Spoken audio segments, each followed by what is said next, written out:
See again by today. Today's date is 9/3/2023. By yesterday also it happened. By today also it's happening. Actually I have replaced the keyboard on 21st December 2022 in COMPUAGE INFOCOM Limited, NUNGAMBAKKAM, Chennai. I have replaced the keyboard, but the keyboard backlit is not working.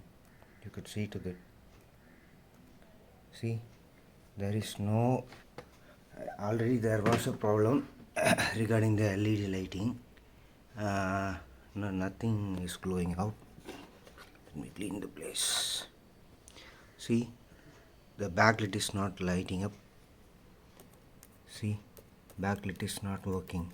If anything I have pressed, but the system is working fine. When I go to Armory Crate,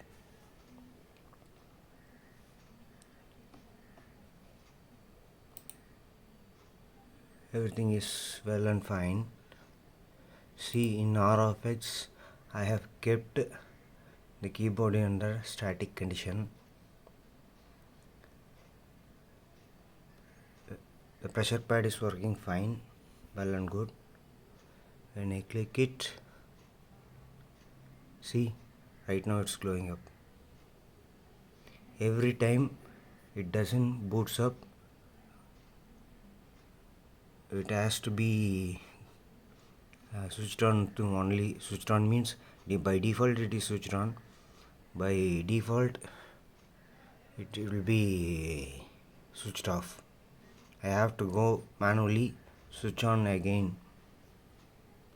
This is the problem I am facing. Right now the panel is working. The LED is already not working, blinking, flickering issue, which has not been resolved by ASUS Authorized Service Center. The right panel is working fine. Thing is that today I spoke with COMPUAGE in Nungambakkam, Chennai.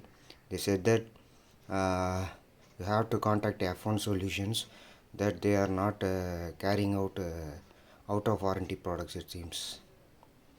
So what ASUS is going to say, I don't know. I haven't called to the customer care.